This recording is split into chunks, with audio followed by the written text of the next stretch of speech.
Convido que você abra a sua Bíblia no livro de Números, capítulo 21. Números, capítulo 21. Nós vamos ler a partir do verso 4.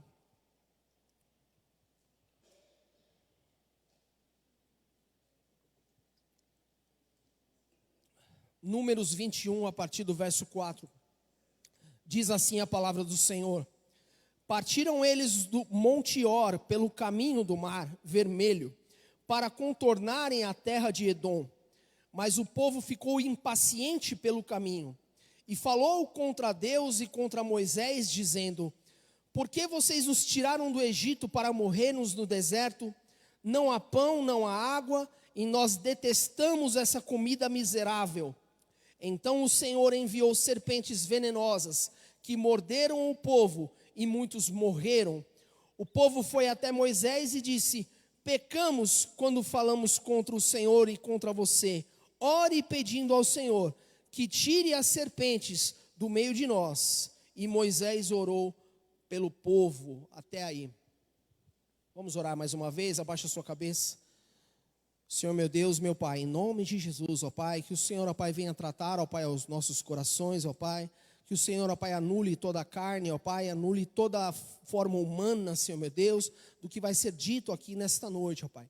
E que somente, ó Pai, o Teu Santo Espírito, ó Pai, possa tratar aos nossos corações, ó Pai, para que o Senhor, ó Pai, fale diretamente, ó Pai, aquilo que o Senhor quer tratar com a Tua igreja. Nutre, ó Pai, o Teu povo com o pão vivo do céu. É isso que nós te pedimos em nome de Jesus. Amém.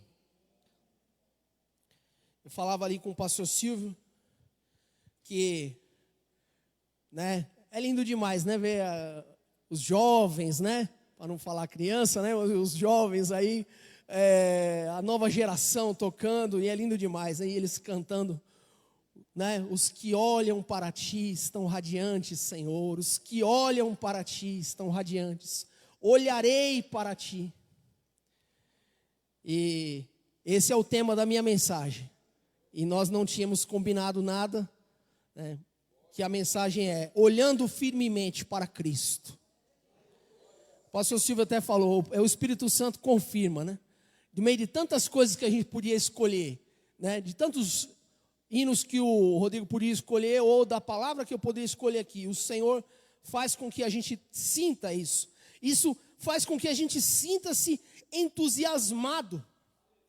E entusiasmado também é parte do que eu quero dizer para você hoje. Porque, os irmãos sabem que eu gosto muito de pesquisar a origem das palavras, dos significados, o sentido etimológico, né, das palavras. E a palavra entusiasmo vem do grego, que vai dizer em, que é dentro, theos, que significa Deus, e o sufixo iasmos, que vem de asmos, que é essência. Ter a essência de Deus dentro de você. Ter Deus dentro de você. Ter um pertencimento de Deus dentro de você. Essa palavra iasmos também pode significar propriedade, por incrível que pareça. Um proprietário tinha iasmos sobre uma casa, iasmos sobre um terreno. Então, quando você tem essa propriedade de Deus dentro de você, você está cheio de Deus. É como nós cremos, né? Estamos cheios do Espírito Santo de Deus, que é a própria presença de Deus.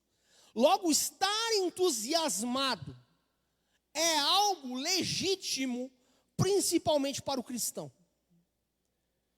É diferente, por exemplo, do otimismo, que ele vê a melhor das opções, né? Quem sabe o otimismo, às vezes a gente pode até fazer um paralelo aí com a palavra inteligência, que vem de intelligere, significa ler entre uma coisa e outra e fazer a melhor das opções. Isso que significa inteligente. É aquele que lê de um lado, lê de outro e escolhe o melhor. Isso significa inteligente. Mas o otimismo, ele tem a ver com, ele é reativo. Ele espera algo de bom acontecer, mas ele pode se deixar levar pelas circunstâncias. Enquanto que o entusiasmado, ele está, muitas vezes a gente pode confundir com a palavra empolgado, né? Mas o entusiasmado, ele está tão feliz, tão cheio da presença de Deus dentro de si, que ele vai olhar, né? Como eu costumo dizer lá em casa, a metade cheia do copo. Você tem um copo até a metade, você vai dizer, esse copo está meio vazio. Já o entusiasmado vai dizer, não, ele está meio cheio. Né? E muitas vezes a gente é assim, quando a gente para pensar somente nos problemas, somente nas dificuldades, somente nas adversidades que vêm contra a nossa vida. E a gente olha para aquilo tudo e fala, meu Deus, por quê? Por que eu estou atravessando isso? Por que esse problema? Por que esse outro problema? Eu resolvo um problema, vem outro. E a gente não, sabe? Enquanto que, na verdade, nós deveríamos parar para pensar e ser agradecidos ao Senhor por tudo quanto Ele já tem feito por nós. Você acordou de manhã, você teve a oportunidade de se alimentar, não sei se você foi ao trabalho, mas você fez os seus afazeres, você fez tantas coisas, e você tem a oportunidade de estar aqui hoje e ouvir a palavra de Deus. Tudo isso já é motivo de grande alegria, é motivo de agradecimento. Tinha um cântico antigo, um cântico não, era um hino tradicional do inário, né? E ele falava, quantas, muitas bênçãos, vede quantas são. Há de ver surpreso o quanto Deus já fez. Quando você começa a contar as bênçãos, peraí, mas Deus fez isso, não, e Deus fez isso também, e Deus fez aquilo outro, e Deus fez aquilo outro, porque às vezes a gente esquece, meu irmão. Às vezes a gente é deixado levar e acha natural. O pão caiu do céu, já não empolga tanto. Né? Aí às vezes a gente tem que voltar a lembrar a nós mesmos e aos outros. Eu falei outro dia numa sexta-feira, poxa, meu irmão, eu não podia falar. Eu tinha problema na fala, quase mudo. Entendeu? Até meus 6 anos não se entendia nada que eu falava. Entendeu? E hoje eu canto, falo outro idioma. Graças a Deus, inglês, espanhol e tudo, e canto e berro e estou aqui para falar com você. E a gente esquece, meu irmão, a gente acostuma. Entendeu? Sabe, a gente acostuma e a gente passa batido a bênção e a gente é roubado, porque no momento em que a gente podia glorificar a Deus, a gente fica acomodado e vai lá, mas não tem de morango, sabe? Poxa, e quanto que você deveria ser agradecido? E o povo de Israel, no deserto, viu tanta coisa, né? E ali vai dizer, começando no verso 4, dizendo, partindo eles do monte Or, pelo caminho do Mar Vermelho, para contornarem a terra de Edom. Mas o povo ficou impaciente pelo caminho. Olha, a Bíblia diz, é legítimo, quando diz, Efésios 4, 26, irai-vos e não pequeis, não se ponha o sol sobre a vossa ira, não deis lugar ao diabo. Irar é normal, ficar nervoso é normal, ficar impaciente ok, mas o que você vai fazer? Quando você sentir esse sentimento, essa coisa, sabe, que vem a você com essa força, essa adrenalina extra que você recebe no seu sangue, o que você vai fazer a seguir pode determinar se é um pecado que vem a seguir ou se é só um episódio momentâneo. Porque o domínio próprio é um dos aspectos fundamentais do fruto do Espírito. É ele que encerra toda a cadeia ali. Egricrateia, chama no grego. Desculpa eu ficar falando assim os gregos, mas eu não posso ouvir, que vem na mente. Assim, não, é uma benção, né? Egricrateia. E é o fruto do Espírito que é o domínio próprio. Ele é parar e você olhar assim, peraí, mas o que eu estou fazendo? Não vou fazer isso. É o famoso conte até 10, você chame do que você quiser, mas eu entendo que é o Espírito Santo na vida do crente e fala, não faz, não vai, não fala, não abra a boca, quieto, e aí, opa, parei. Né? E no verso 5 vai dizer, e falou contra Deus e contra Moisés, dizendo, por que vocês nos tiraram do Egito para morrermos no deserto? Não há pão, não há água, e nós detestamos essa comida miserável. A outra a versão diz, a nossa alma está farta deste pão vil. Esse pão do diabo. Chamaram o pão de Deus do pão do diabo, meu irmão. Meu filho fala coisa parecida para mim, eu não sei o que eu faço. Tá aí, o recado está dado. Mas eu digo, olha só como que Deus é paciente. Percebe? O povo de Israel contemplou com seus próprios olhos tantas maravilhas operadas por Deus para libertá-los do Egito, e agora reclama até do pão de Deus. Só reclama quem pensa que teve o seu direito usurpado, negado. Eu paguei por isso, eu exijo ser atendido ao contento. Exijo ser atendido pelo aquilo que eu paguei. Já pegaram um cliente reclamando de alguma coisa quando, não sei quem trabalha em comércio, quando o cliente vai rodar a baiana, porque aí lascou. O cliente tem sempre a razão, é aquela coisa toda, e você, sim senhor, me desculpa senhor, a gente vai tentar arrumar, senhor, vamos conseguir, pelo amor de Deus. Aí você vira pro outro e fala, isso não podia ter acontecido, vamos arrumar isso rápido, e aquela coisa toda. E hoje em dia tem esse negócio de internet, né? Tem aquele site reclame aqui, mas não sei quem, a pessoa põe lá os comentários no Google. Meu Deus, ninguém quer um cliente insatisfeito. Só que tem um problema, Israel não é cliente. Deus não tinha obrigação nenhuma de atender a ninguém aqui, pois Ele é o Senhor e nós os servos. Se Deus não tivesse pela sua misericórdia salvo aquele povo, eles ainda estariam como escravos no Egito. Então, o verso 6, meus irmãos, eu vou dar uma desligadinha aqui, que senão a minha voz vai dançar. Não que eu tenha, né, direito de desligar, né, como cliente, porque não sou o cliente, né, mas eu digo, né, faz parte aqui da mecânica da coisa. Aqui o Senhor no verso 6, então o Senhor enviou serpentes venenosas que morderam o povo e muitos morreram. O povo destilava veneno contra Deus em suas próprias palavras. Deus apenas materializou aquilo que eles mesmos haviam criado.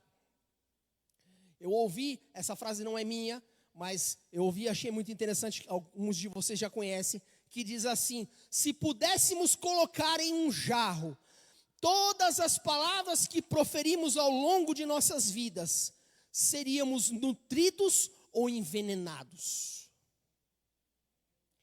O povo se cansou da provisão de Deus, e o que Deus faz é simplesmente dar ao povo uma amostra de como seria a caminhada do deserto sem a mão poderosa do Senhor para protegê-los. Porque o deserto, eu não sei quantos de vocês sabem, mas o deserto é cheio de animais peçonhentos, escorpiões, lagartos, serpentes. E o povo que caminhava com sandálias nos pés é totalmente vulnerável a essas criaturas. Simplesmente Deus fala, olha, vocês não estão satisfeitos com o atendimento? Aí não é. Pois então eu vou dar uma tiradinha pouca na minha mão aqui, e aquilo que eu estou segurando aqui do deserto para não ir contra vocês, vai naturalmente acontecer. Meu irmão, não é que Deus enviou, a palavra fala Deus enviou, mas é como se Deus apenas liberasse um pouco da sua mão, para que o povo sentisse como é a presença um pouco sem o cuidado do Pai. É impressionante que no verso 7, então o povo foi a Moisés e disse, pecamos quando falamos contra o Senhor e contra você. Ore pedindo ao Senhor que tire as serpentes do meio de nós. E Moisés orou pelo povo. Muitos, infelizmente, morreram, mas ainda em tempo o povo reconheceu o seu erro e agora não mais reclama, mas clama por misericórdia e livramento. Reconheceu que havia errado, reconheceu que havia feito algo terrível por ter aberto a boca para praguejar contra Deus. Então no verso 8 vai dizer: o Senhor diz a Moisés: faça uma serpente e coloquem-a no alto de um poste. Quem for mordido e olhar para ela, viverá. Eu não sei quantos sabem disso, quem sabe até um senso comum, mas na elaboração do remédio contra o veneno de cobra ou serpente, é utilizado o próprio veneno. O Instituto Butantan, por exemplo, aplica uma porção do veneno da cobra em um ser que resiste o veneno, por exemplo, como o cavalo. E o organismo desse animal gera um anticorpos contra o veneno, luta contra aquele veneno. E então os pesquisadores retiram o sangue desse animal, já com os anticorpos, e a partir dele se produz o soro antiofídico. Olha que coisa interessante, né? Que parece que as coisas, né, de Deus é coisa tremenda, né? Aquilo que causava o mal no povo, aquilo que causa o mal, até hoje é feito assim, né? Aplica-se o veneno, aquele animal resiste, gera um anticorpos, e aquele anticorpos é devolvido, e aplica em você, e o seu corpo vai aprender a lutar por uma coisa que ele não tinha condições de fazer sozinho. Moisés, então, no verso 9, faz uma serpente de bronze, coloca num poste, e quando alguém era mordido por uma serpente e olhava para a serpente de bronze, permanecia vivo.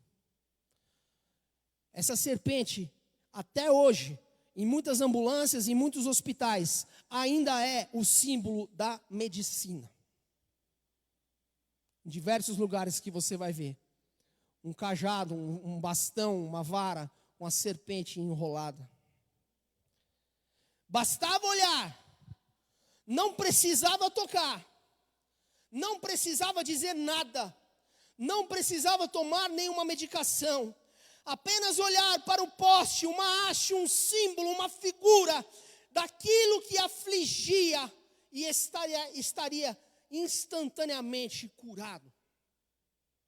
E Jesus vai falar no Evangelho de João, no capítulo 3, um capítulo muito conhecido a todos nós, quando ele diz: e como Moisés levantou a serpente no deserto, João 3,14, e como Moisés levantou a serpente no deserto, assim importa que o Filho do Homem seja levantado, para que todo aquele que nele crê não pereça, mas tenha a vida eterna. E o 16 você vai falar comigo porque você sabe. Porque Deus amou o mundo de tal maneira que deu o seu Filho unigênito, para que todo aquele que nele crê não pereça, mas tenha a vida eterna.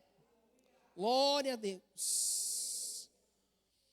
Jesus Cristo, Filho de Deus, leva os pesos do pecado na cruz do Calvário, e sendo inocente, paga o preço da morte que era nossa, e agora através do seu sangue precioso, que tem poder para salvar, podemos confiar de que seremos curados. Ele é como aquele que suporta o peso do pecado, e que ele suporta até a morte, não que ele não ia morrer, mas ele morre de fato, mas ele vence esse inimigo tão temido que é a morte. E agora, de posse desse antídoto poderoso, baseado em seu próprio sangue, ele nos entrega a vida eterna. Quando ele diz, assim como aquela serpente foi levantada no deserto, importa que eu também seja levantado.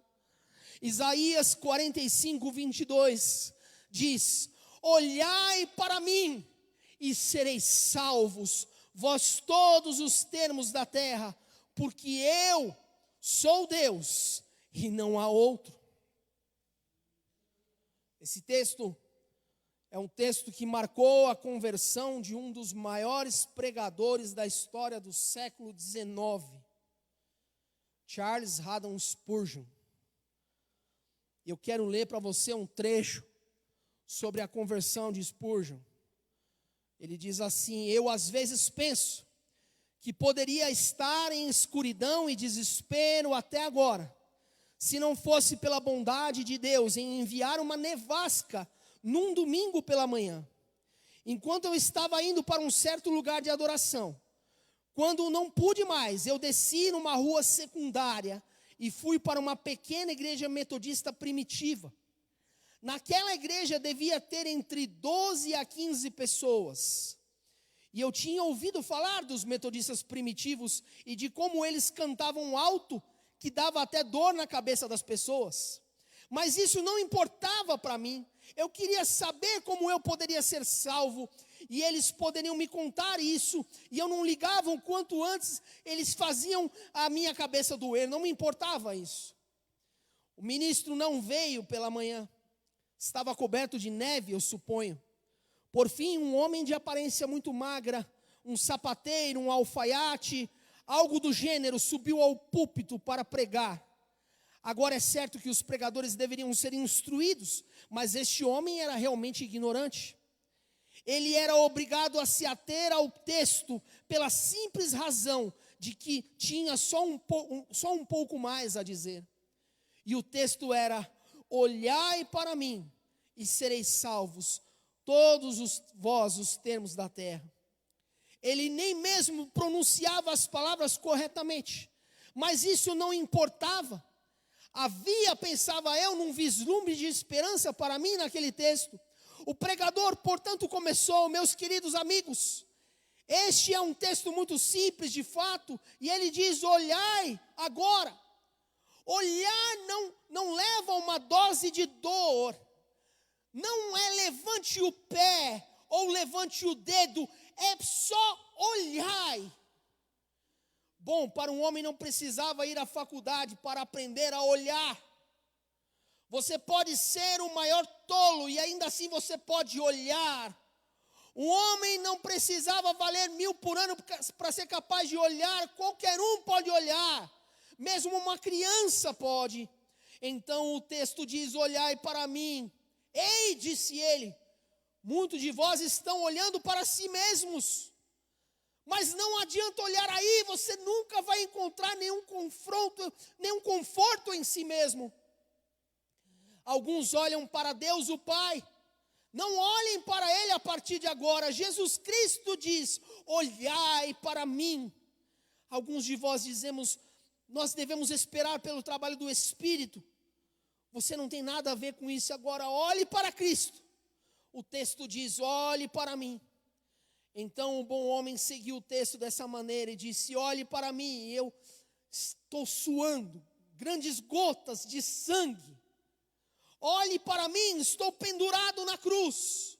Olhe para mim, estou morto e sepultado. Olhe para mim, eu ressuscitei. Olhe para mim, eu ascendi aos céus. Olhe para mim, estou sentado à destra do Pai. Ó pobre pecador, olhe para mim, olhe para mim. E quando chegou, se aproximar aproximadamente nessa parte, eu consegui prorrogar 10 minutos mais ou menos e não podia mais. Então ouso dizer que ele olhou sobre a galeria, com poucos presentes. Ele sabia que ali tinha um visitante, apenas fixando os olhos em mim, como se conhecesse o meu coração. Ele disse: jovem, você parece extremamente infeliz. Bem, eu parecia, mas eu não estava acostumado a ter observações feitas do púlpito sobre a minha aparência pessoal. Entretanto, foi um bom golpe, foi no ponto, e ele continuou: e você sempre vai ser miseravelmente infeliz, miserável na vida e miserável na morte, se você não obedecer ao texto. mas se você obedecê-lo agora, neste momento, será salvo. Então, ele levantando as mãos, gritava como um metodista primitivo faria, e disse: jovem, olhe para Jesus Cristo, olhe, você não tem o que fazer a não ser olhar. E eu vi imediatamente o caminho da salvação. Eu não sei mais o que ele disse, eu não notei muito, eu estava cheio apenas com um pensamento, assim como a serpente de bronze que foi levantada, e somente as pessoas olhavam e eram curadas, e assim era comigo. Eu tinha esperado para fazer 50 coisas naquele dia, quando eu ouvi, olhai, fascinante, aquela palavra aparecia para mim. Eu olhei até que não podia mais olhar ali.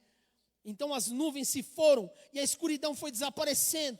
Naquele momento eu vi o sol e eu poderia ter levantado naquele instante e cantado com entusiasmo o precioso sangue de Cristo e a simples fé que olha para Ele.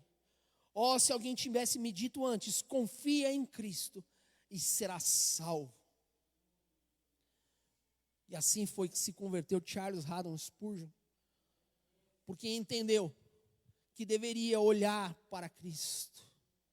Isso me faz lembrar de Hebreus 12, quando diz: portanto nós, uma vez que estamos rodeados de tão grande nuvem de testemunhas, livremo-nos de tudo que nos atrapalha e do pecado que nos envolve, e corramos com perseverança a corrida que nos está proposta.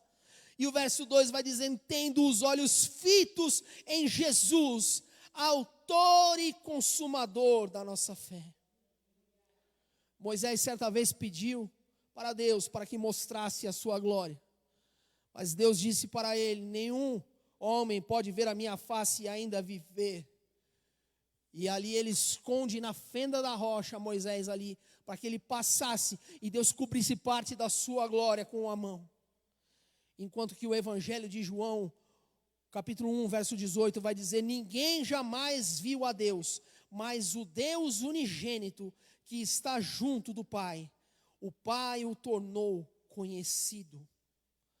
É a expressão exata do Pai, a revelação de Deus, o Emanuel, o Deus conosco, que se fez carne e habitou entre nós, para que nós que não tínhamos mais o privilégio de alcançar até o Pai diretamente, porque no Éden foi quebrado essa aliança, agora refez. E aí ele vai dizer: eu sou o caminho, a verdade e a vida, ninguém vem ao Pai a não ser por mim. E Filipe vai dizer: Senhor, mostra-nos o Pai, isso nos basta. Mas Jesus vai dizer a Filipe: Filipe, há tanto tempo tenho estado com vocês, e você me pergunta: mostra-nos o Pai? Isaías 34, Salmos 34, 5 vai dizer: contemplai e serei iluminados de felicidade. Vossos rostos jamais experimentarão decepção. Seus rostos não serão confundidos. Porque os que olham para ti estão radiantes. Estão radiantes, a glória do Senhor é refletida no rosto daqueles que olham para o Senhor. E assim como Moisés descia do monte, a glória do Senhor refletia sobre ele. Era visível no seu rosto, era visível nos seus cabelos, a presença da glória de Deus. Quando você olhar firmemente para Cristo, outras pessoas notarão Cristo emanando da sua vida, onde quer que você for. Porque em 2 Coríntios 4,16 vai dizer: por isso não desfalecemos, ainda que o nosso homem exterior se corrompa, o interior contudo se renova de dia em dia, porque a nossa leve e momentânea tribulação produz para nós um peso eterno de glória muito excelente. Não atentando nós para as coisas que se veem, mas para as coisas que não se veem, porque as que se veem são temporais e as que não se veem são eternas. Deus tem mostrado coisas espirituais. Nós somos muitas vezes como o moço do profeta, que está vendo apenas o exército inimigo rondando e cercando. Olha, estamos perdidos, o exército todo está nos rondando. E o profeta vai dizer: Senhor, abra os olhos dele para que ele possa ver o que eu já estou vendo.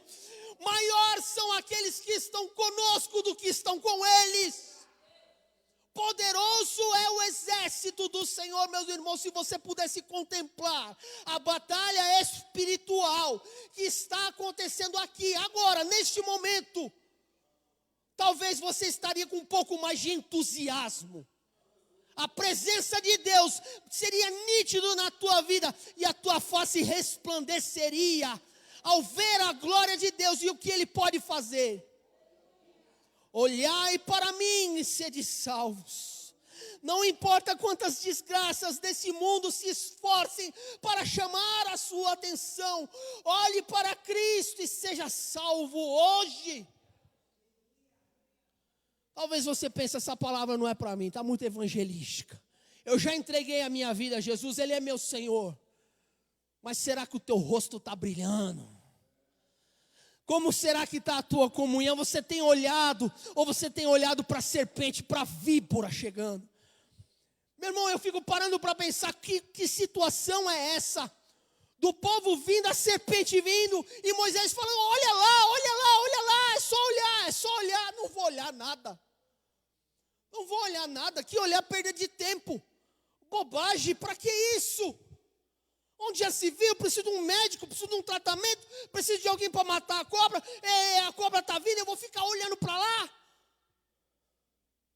As pessoas não se interessam em obedecer, porque obedecer às vezes é difícil, mas às vezes é fácil até demais. E o mundo não está nem aí com o que Cristo dá, a graça. A graça é de graça, a graça é a todos, a porta da graça está aberta, mas um dia ela há de fechar, porque a graça é de graça, mas ela não é barata, ela custou o sangue do inocente Filho de Deus. Tem serpente vindo na tua vida, te rodeando, querendo te picar. Irmão, eu vou falar uma coisa para você, a serpente de bronze que foi levantada lá, não impedia as pessoas de serem picadas. Elas eram picadas de uma forma ou de outra. A diferença é que aqueles que eram picados e olhavam não morriam. Meu irmão, você não é que você vai deixar de passar a prova. Não é isso. Não é que você vai ficar agora no bem bom, no ar-condicionado, só esperando e não vai vir cobra nenhuma. No mundo tereis aflições, isso Jesus vai dizer. É claro, é evidente. A tempestade vem sobre a casa que está na areia. A tempestade vem sobre a casa que está na rocha. A tempestade vem sobre as duas. A diferença é que uma resiste, a outra é levada pela enxurrada fora. E eu posso te dizer, com entusiasmo teria o dono de uma casa ao saber que a sua casa é firme, rocha inabalável, porque ele olhou para Cristo. Olhai para mim e sereis salvos. Ele é aquele que quando eu olho o meu rosto não será confundido, mas será radiante, será glorioso, e a glória de Jesus será vista através da minha vida e da sua, em nome de Jesus, amém? Glória a Deus, glorifica ao Senhor.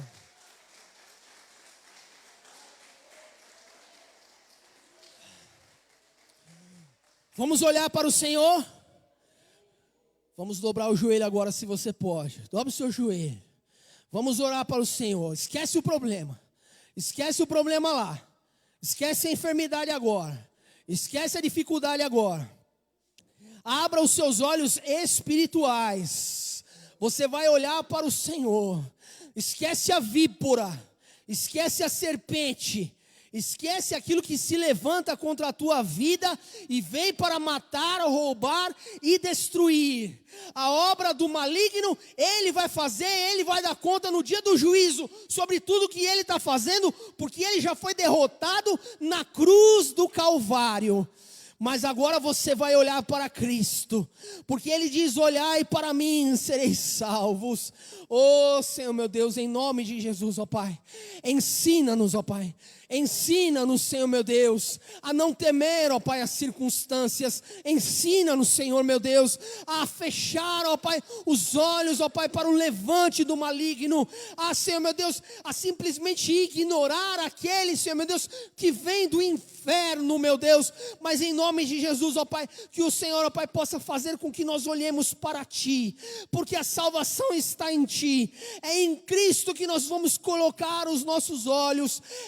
Não é sobre o problema, não é sobre a enfermidade, não é sobre o problema financeiro, não é sobre as dificuldades de família, não é sobre nada disso, porque enquanto nós olhamos para Ti, o Senhor está cuidando de cada um desses detalhes. Enquanto nós olhamos para Ti, pessoas aqui são saradas, são curadas. Nós olhamos para Ti e o Senhor é aquele que cuida do nosso problema. É o Senhor, ó Pai, que sara as nossas feridas. É o Senhor que limpa, que cura, que tira toda infecção, todo mal, todo câncer. Oh, Senhor meu Deus, que tira, Senhor meu Deus, toda falta de ar, que tira todo problema das costas, e escoliose, e reumatismo. Em nome de Jesus, é o Senhor, ó Pai, que cuida, Senhor meu Deus, de todas as enfermidades, porque nós olhamos para Ti, e o Senhor é aquele que nos salva.